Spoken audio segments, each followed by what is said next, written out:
You explain yourself and you do it very intelligently. Yeah. And then they come back and you be like, wait, but I just explained it. And then they say something out of pocket and then you get ghetto. And then they be like, oh my God, wait. This is what you wanted. Now, so I had to get ghetto for you to now understand, for you to tone it down. I had to talk with my hand. But when I was sitting here looking at you face to face, no, I didn't raise my voice or anything. You were having a hard time. But now here it is. I took it to the next level. Now you understand. And that's not fair. That's not fair. So does that mean you slow? I'm Shannon. And I'm Lisa. And KK's here too. And you're listening to Blacktivities, a celebration of all things Black. Black culture, Black history, Black perspectives, and Black panache. Celebrating our Blackness doesn't mean exclusion. Everybody's invited, but you got to come in and have a seat. So let the Blacktivities begin.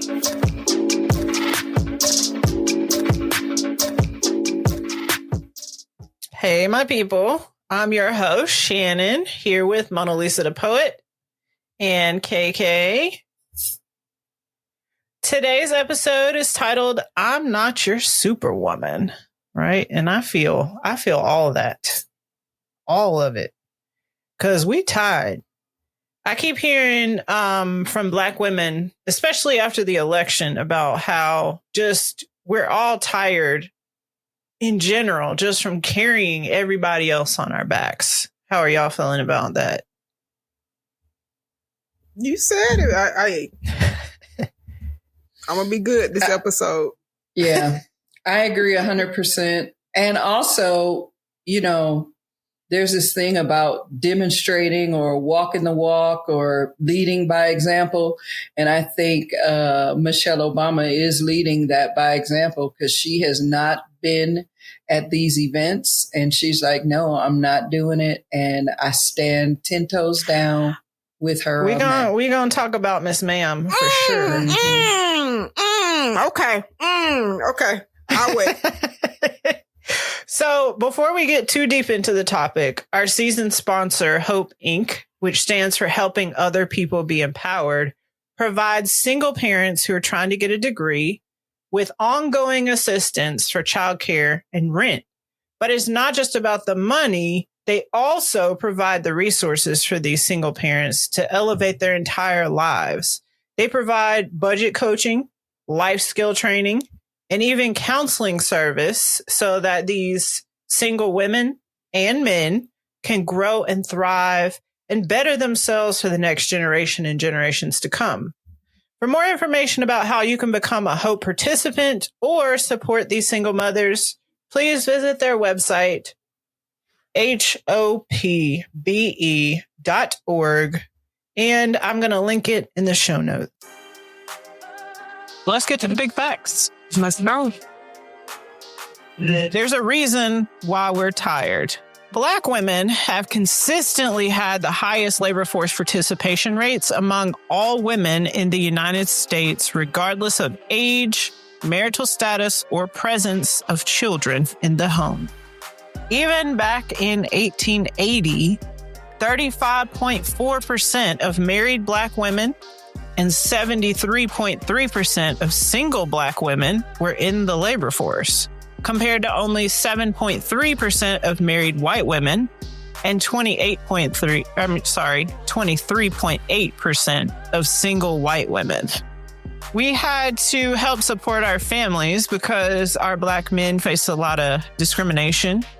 They got lower wages and there was a lot of job instability. Even though this is a big fact, our wages have been statistically lower than white women's. So even though we've been working more, our wages have always been statistically lower than white women's.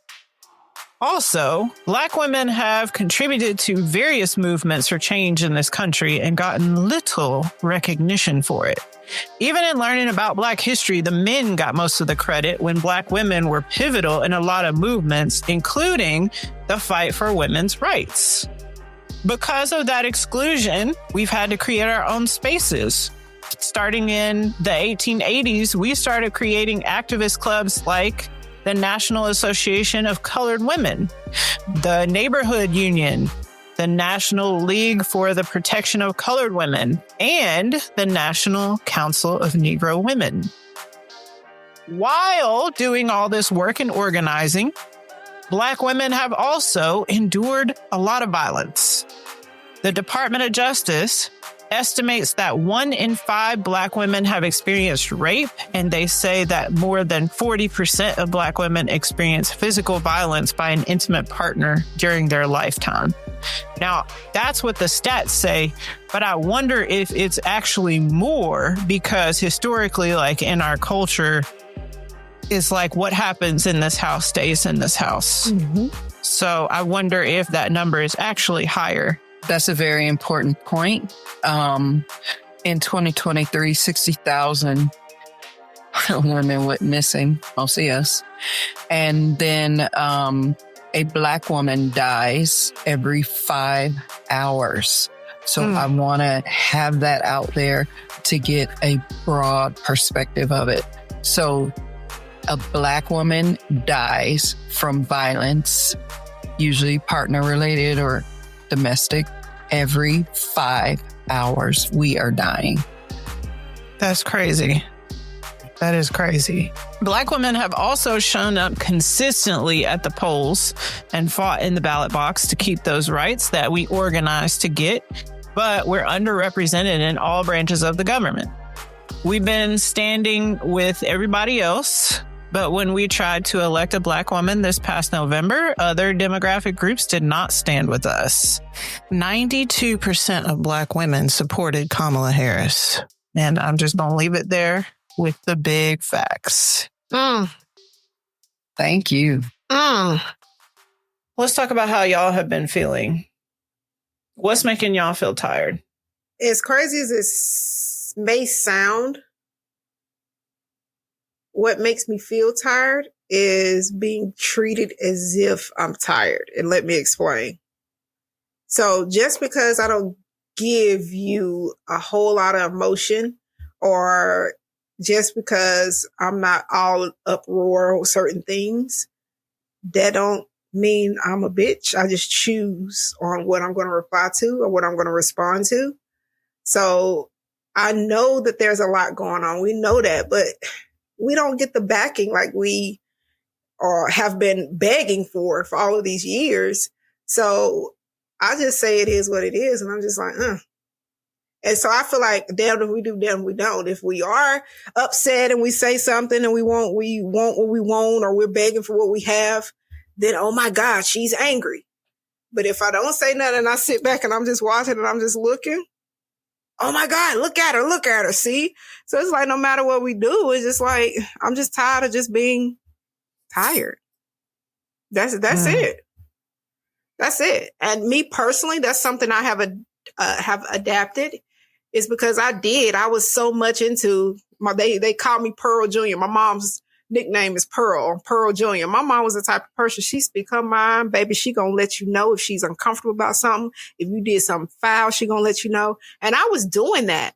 But in a certain place, I was labeled as the outspoken one. And because I was outspoken and I called people on their stuff, I was labeled as opinionated. I was labeled as out of pocket or too voiceless. Aggressive. Difficult. Mm-hmm. Difficult. Mm-hmm. Yes. I have been told difficult. I even had, and I want to be very careful with saying this. I had someone tell me, well, why do you worry about what others think?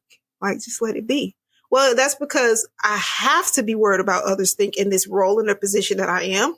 Because no matter what I do, y'all label me a certain way. So I have to be prestigious on the way my next move would be. So I have to pay attention to how you feel. I have to pay attention to what goes on, because I have to be strategic, like I said, on my next move.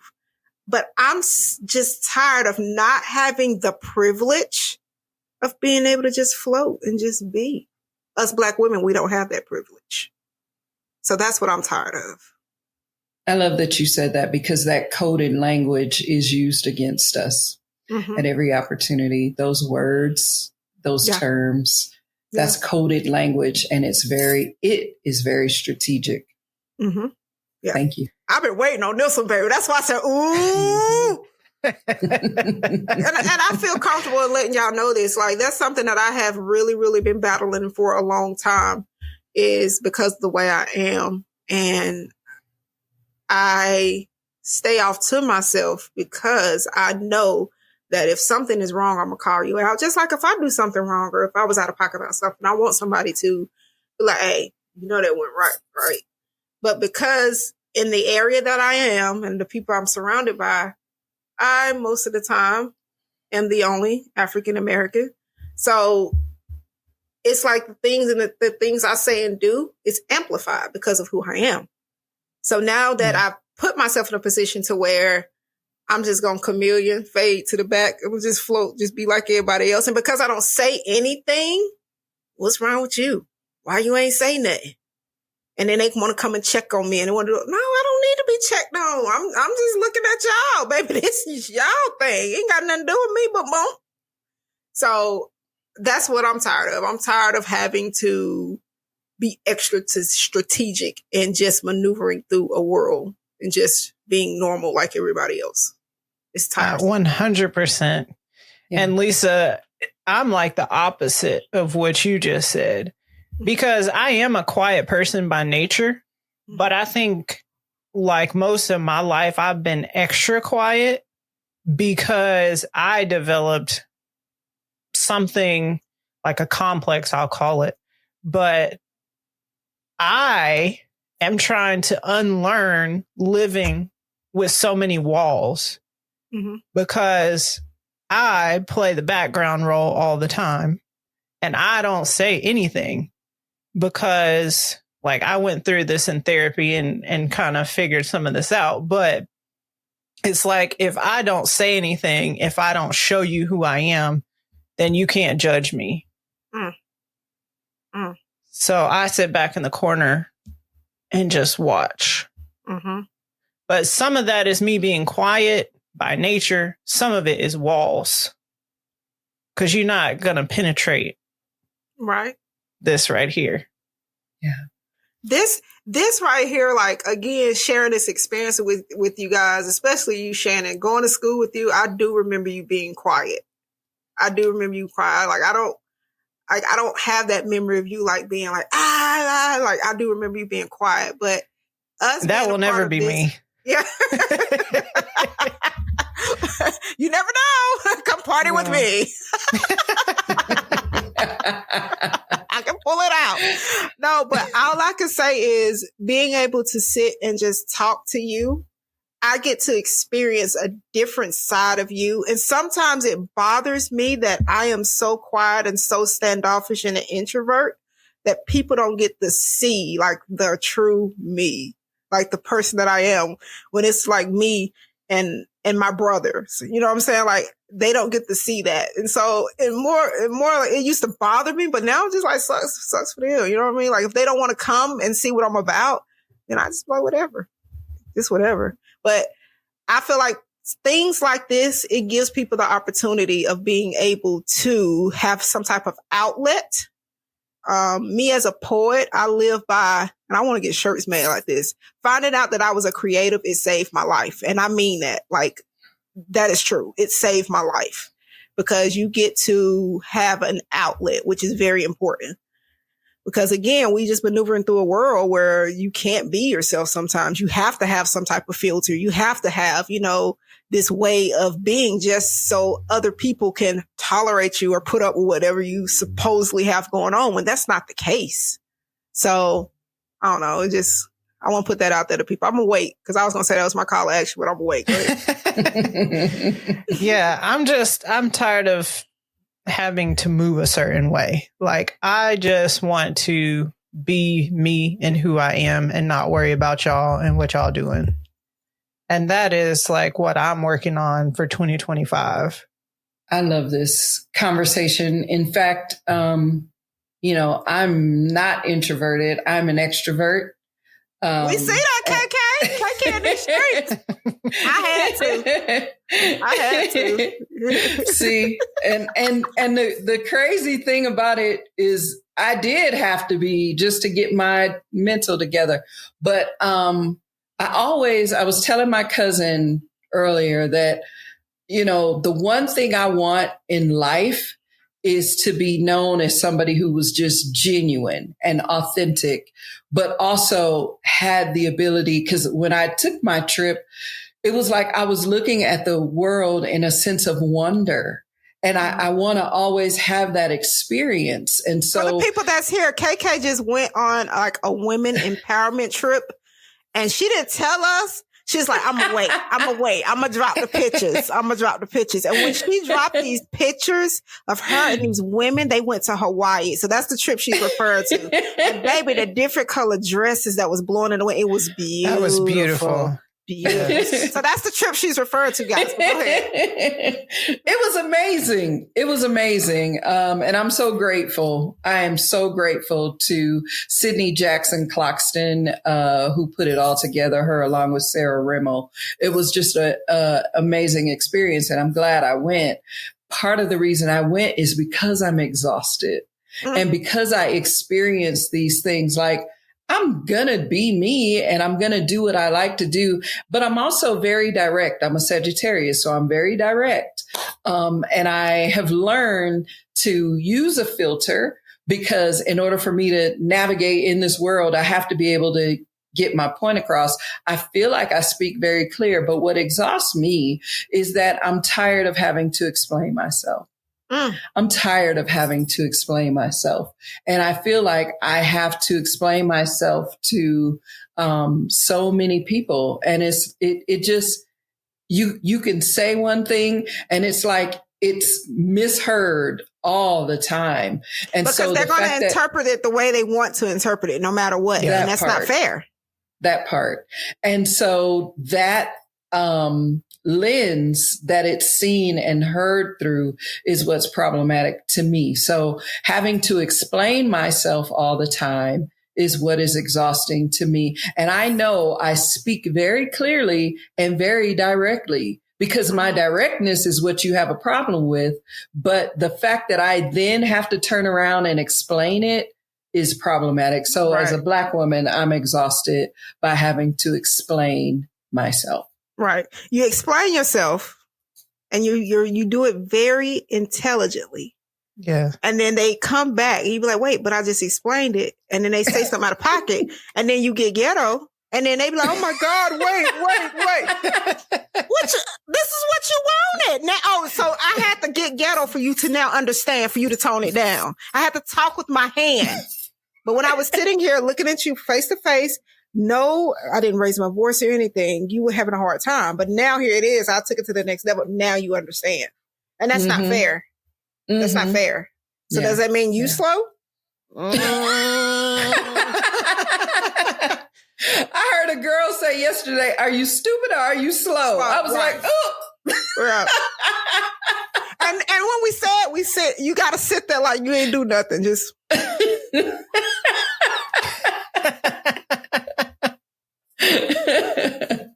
Yeah.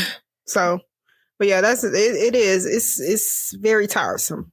Very tiresome. I agree with you, KK. I totally understand. Another thing I'm tired of is always having to be better than everybody else. Like, I don't know. Like, I've said this before. I'll say it again. Democrat, Republican, I don't care. I just personally do not like Donald Trump. I don't. But I was like so irritated with this whole election because you have this Black woman who has experience in basically all branches of the government. And then you have someone who lies, cheats, and steals, has... Let's be real. They went and pulled one little picture from when Kamala was younger and she was going out with her friends and they was trying to portray this picture like she was just out there, like she was damn near an escort, right? Yeah. And then you got this man that's connected to the Playboy Mansion and done paid off all of these people. And he on the mic said he gonna grab them by the kitty cats. And he's done so many things and nearly a convicted felon, all of these felonies and all of this. No, he is 34 times. I'm sorry. Yes. I'm sorry. Let's get this. He is a convicted felon, but they still gave him the opportunity. Do you think seriously? And without anyone being smart, just answer the question. Do you seriously think they would have gave President Barack Obama the opportunity if one person would have came up and said, oh, he did this to me back in middle school? No, because that's white absolutely privilege. Not. And particularly white male privilege. And then when we call it out, this is something else that we are all sick and tired of. We call it out and they want to label us as just being angry or what's your problem? And then instead of addressing the issues, they degrade people and they talk down on people and they're so rude and disrespectful. Just answer the question. The man couldn't even answer the question at a debate without throwing stones at somebody else when it was something about him. There's so many things I could say about him. Yeah. Okay. Well, yeah, we're not gonna make it. No, this episode is about us. Okay. It's about us, but it's also about like the level of privilege that he has gotten is just like the textbook example of what privilege looks like. Right. So like everything, it just gets overlooked and everything just gets moved and like the world will move and reshape itself for whatever he says and wants. But we get none of that. Like we don't even get a glimpse at that. And that is so irritating. When they were talking about Kamala being a DEI hire and all this stuff, I'm like, nobody in this country gets special privileges except for white men. Like nobody. Right. That is so irritating. And I can't wait to address that DEI thing in our episode that we have that conversation. And I think the last thing I'll say about him, because we're tired and we're not going to keep these people in our conversation, is that he is not an unintelligent person. And we need to stop that narrative that he's stupid. He's not. No, he may sound however he sounds, but he is very strategic. And yes, I was going to say that. Yeah, he is. So he knows what he's doing. And we now have an oligarchy. Hence TikTok, but go ahead. Yeah. We now have it, but even that's another conversation, TikTok. But we now, we don't have a democracy. We have an oligarchy, which is run by wealthy people. And that's our existence now. None of the coons that was tap dancing for him and wanted to kiss his wrists have been appointed to anything. These are Black men who want white privilege, and they got none of it either. So clearly we as Black women are not going to get that. But I digress. We are tired, and we are not, I think about the title of this, I'm not your Superwoman. We're not. Karen White came out with that song. Shaka Khan made I'm Every Woman. Whitney Houston remade I'm Every Woman. And I think we've come to the realization that we're not going to be everything to everybody. And we don't have to be everything to everybody. And I fully plan to sit this one out in 2025. I was actually dancing to that song earlier because I got to get my dance on. But but that I'm Every Woman, and she said Shaka Khan. Yeah. Shaka Khan. I was like, yeah. You know what I'm saying? And I miss Whitney. I miss her fire and all of those things, but the extraordinary, we are extraordinary, and we are the Black girl magic. All of that is real. And we need to replenish that magic over the next 4 years. I would love to see us replenish that. I got my Black Girls Rock shirt on. Yes. Yes. Yes. I hope we need you. I hope Stacey Abrams sits this one out too. I hope Stacey Abrams sits it out. She's been quiet. She has been quiet. Good. She's probably tired too. Yeah. Because she dealt with an election where there was a lot of that going on too. Man, this conversation's getting good. You know what else is good? Hope Inc. is doing a lot of good. Are you a single parent in college in Metro Atlanta and you need help with rent and childcare? Hope Inc. wants to help. Visit hopbe.org to apply, and you could get up to $400 a month to help with rent and childcare so you can stay in school and get that degree. Again, that's hopbe.org. Apply today. Now, this is a conversation about us being tired, but it's also a conversation about self-care because Black women are more likely to neglect self-care. What are the reasons that you guys think this happens? So I feel like one of them is, we touched on this a little bit, is cultural expectations. When it comes to our grandmothers and the women, the powerful women in our families, we saw that no matter what, they bore a lot more children than us, and they were still able to make things happen. But we know that deep down they felt pain. I know that one of them was upset that Leroy was down at the Good Time and House with Sheila, but they were still up making it happen, making breakfast, taking care of the kids. Or with his other family. Yes, when he was with his other family. Right. So also to going back to back then, that Black women didn't feel pain. So where they was experimenting on us, especially the gynecologists, experimenting on us and our body parts. I'm terrified of the little septical thing to this day, but I know we got to get it done. That's why I asked the lady to hold my hand. But that's another thing, is just that we are supposed to be strong. So we're supposed to keep it moving as if, nothing, like we're supposed to accept it. It's okay. Like, we've been doing it for so many years. So that's one feeling where I felt like when it comes to self-care and just taking a mental break, that there's no such thing. I feel like it'll be more acceptable if someone of a different ethnicity said, you know what, I just need a mental break, as opposed to if a Black woman was just like, I just need a mental break. I think we would catch a little grief. That's just my personal opinion.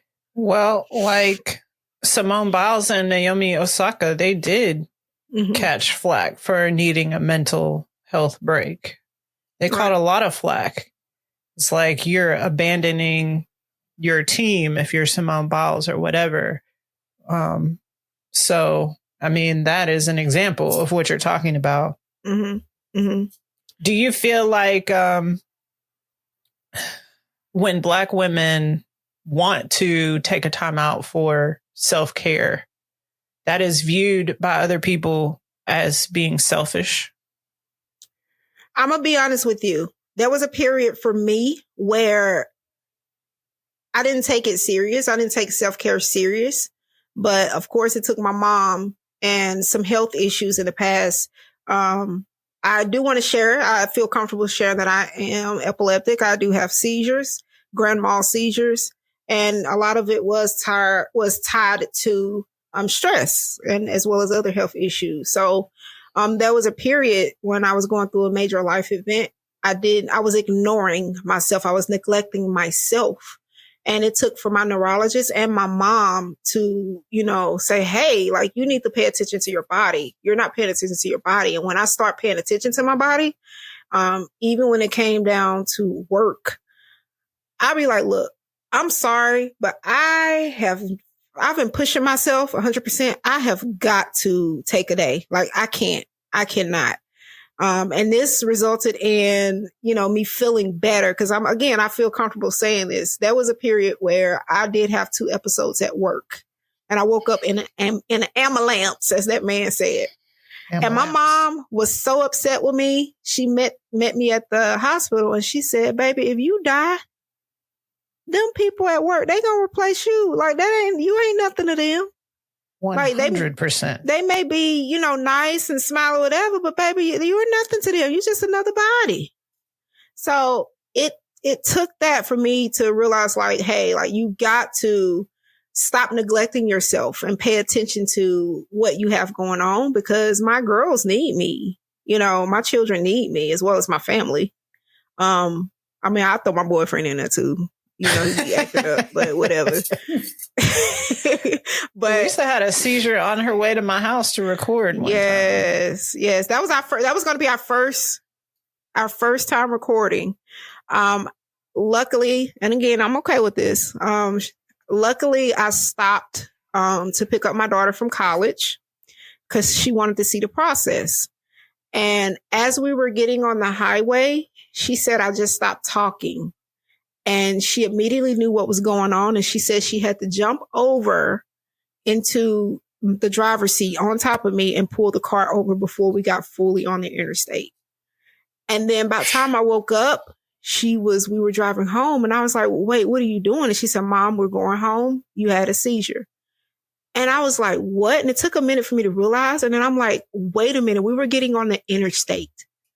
So that was years ago, but just that scary alone, like that, what if I didn't stop to get her and I was on my way, and what it could have happened. So again, just something like that. It was just, part of the wake up call of paying attention, because I'm gonna be honest with you. I was tired. I had been pushing myself again. I had major life event going on and I was just like trying to be Superwoman and was trying to keep busy. So I think that's just important for all of us. It's okay. It's okay to take mental breaks. It's okay to take the time. Go to the doctor, get yourself checked out. It's okay. And like do it on a regular basis.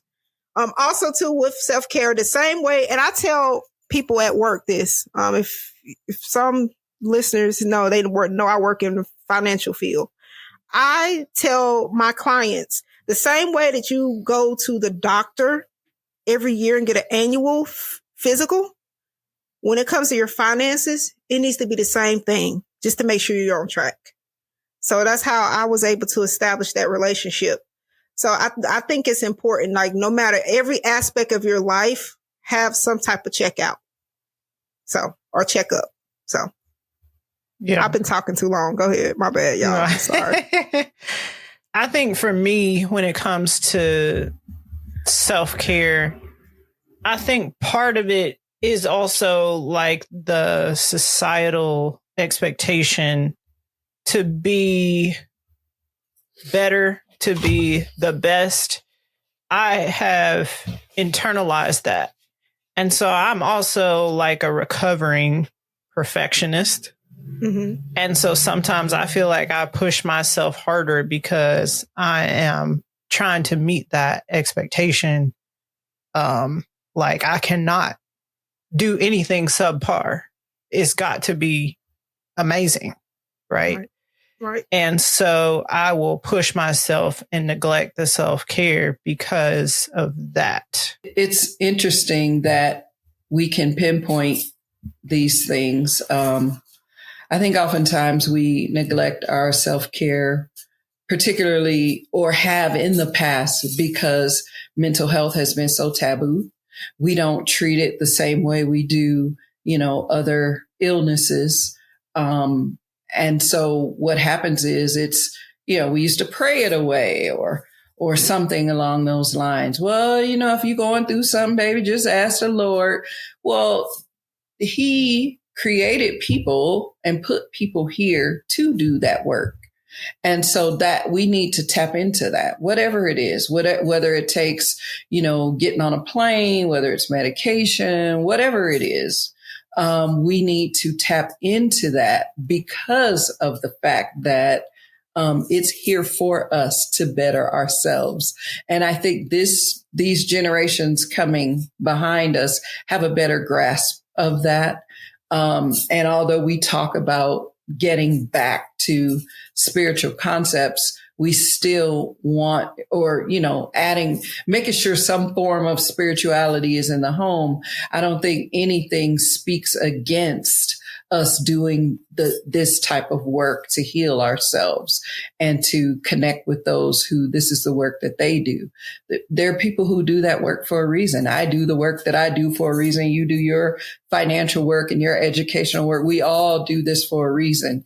And that doesn't mean that it's, we only rely on one path. No, I have to tap in. If there's something I need to know about either concept, everybody has their area of expertise. We tap into that. Same thing with mental health. We tap into that. And so, but I do think that the stigma is what normally keeps people, or has in the past kept people away from that. I think we're moving away from that now, but that has historically been an issue. For me personally, it's time management. If I'm doing something and I'm not caring for myself, I know it. And it's just because I'm putting too much on my plate and I need to fall back. Yeah. Really quick. When you were saying the women empowerment, like the songs, and you talking about I Am Every Woman, I was curious to see like today what song would be. And they have a list of like different songs. Of course, they have like I'm scared of this. Lady Gaga, Born This Way. Okay. They have, of course, Beyonce, Run the World. They got, let's see, Janet Jackson, Control. I'm trying to think of Katy Perry, This Girl Is on Fire. We got that. Yeah, that's Alicia Keys. But why? Is that why? Alicia Keys? That's Alicia My Keys. bad. Yeah, why am I giving Katy Perry credit for that anyway? I think you're thinking of another Katy Perry song, but I can't remember the name of it. Yeah. And then they got, of course, Beyonce, Formation. I can see that. But why they got TLC Creep on here? I'm dead. I guess. See, I thought you was going to say something like F in F or something like that. Oh, yes. No. Not funky. No, Funky Red ain't nothing in part of this. No. Oh, that's Glorilla. Oh. That's Glorilla. Big Glow. Yeah. Oh, okay. But I have to say, though, if for me personally, there has been times I've been like, and if I need to put a song on to like get me there, Let Her Cook by Glorilla, baby. I be in here, boom, boom, boom, boom. Let her cook. I be in here getting it. knowing I'm not cooking nothing, okay? Nothing. But that, I feel like for me right now, that would be the song that gets me going. But we don't really have like a song right now that's like women empowerment, do we? For the listeners, if there's one, like hit us up, let us know. Yeah, if you're on YouTube watching, type it in the comments. Let us know what you think today's women empowerment song is. Yeah. And also give us some reasons that you think Black women neglect their self-care. Yes. All right, let's hear Lisa's pieces. My piece. My piece means so much. So much that no one can place value to the equity of what brings into my piece. Exhale deeply. Moisturize, big back. Let me tell you, I'm sorry. I had to laugh because, baby, when I wrote this, I had just got out the shower and I was greased up. And I felt leave that in there. I'm sorry. I got to be 100%. I felt it, baby. I was sitting on the edge of, you ever sit like grease yourself and you just sit on the edge of the bed, you just doing this with both hands? You know you greasy. Okay, let me start over. I'm sorry, y'all. I'm sorry. Okay. My piece. No, I'm gonna just go back. I'm gonna go back. Moisturize, big back, confidently sassy, but you'll never know. Because my peace is protected. Guard up no matter what it is. No matter what's going on, I prefer to leave them guessing. No elephant in the room because Caleb said there is no tension. You get emotional. You may get sad. But the emotion you get from me, you'll only get it if you deserve it. This is personal space. Not sure where you thought the community was welcomed. My say of my piece is my piece. So move along. No lending or leasing here. Major intellectual increase. It means so much to me. 'Cause baby, my piece is my piece. Thank you. Yes.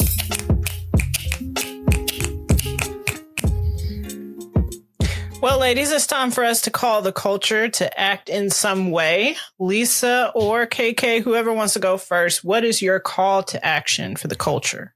My call to action, I'm going to start out, is don't be afraid of taking a mental break. Stop thinking what others think of you. Even if you have to take a mental break from social media, that's very important. Just be you. Find activities that make you smile, that make your inner soul smile. Because I'm telling you, once you do that, it is so rewarding. It is so rewarding. It's just like you're burning sage without burning the sage. Seriously. So that's my call to action. Don't ignore yourself. So my call to action is for us in general, and particularly Black women, to stop inviting people to the cookout and stop calling people allies just because they can do some little stiff dance that they got off of TikTok. Because the reality is these people are not your friends. They are not your allies, and they do not support your well-being. We had a conversation, or I've been seeing conversations about, yeah, we can disagree politically, but I can't support you if your politics is supportive of my oppression. And so there are people we've been inviting to the cookout. There are people who are within our same party. There are people who call themselves allies, which I no longer believe in, who voted a particular way. And even if you take politics out, they don't support you being well and whole and complete. And so let's just stop it altogether. No, there ain't no room at the cookout. No more. It's full. Everything is gone. Ain't no more room. And so don't invite nobody. Don't suggest nobody for whatever reason. Focus internally on our community and ourselves, 100% us and our well-being, because we cannot afford to pour out of empty cups anymore. Woo! Yes. Yes. Yes, yes, yes. All of that. I'm calling the culture, but really Black women in general, to prioritize their own self-care this year. We can't continue to be everything for everybody. And personally, I'm working on setting boundaries this year. I think probably some of y'all need to do the work with me, because we probably feel bad for saying no, and then we find ourselves tired and overextended. But Black women, we gonna tell folks what we need this year. And if we don't feel like doing something, we not gonna do it. And we gonna be unbothered by it. Shout out to my forever First Lady, Michelle Obama. All right. Yes. Yep. She ain't got to explain nothing to nobody. Nothing. And that's Nothing. what we do. He didn't go. He didn't go. And He didn't beyond. go. He did not. He didn't go when he felt some type of way. And the fact that she don't even feel some type of way. She just, I don't want to go. Unbothered. Yeah. That's right. And doesn't have to explain anything. Yep. Yeah. Yep. Well, if you enjoyed this episode, click that plus in Apple Podcasts or that subscribe button in YouTube to make sure that you keep getting these episodes. We love to hear what you love about the show in the comments and your reviews. Thank you to our sponsor, Hope Inc., an awesome nonprofit that I donate to every month. If you want to be a part of what Hope is doing to help out these single parents, If you're a single parent yourself, or if you know somebody who would benefit from these services, please visit their website at hopbe.org. Until we meet again. King and queens keep doing big things.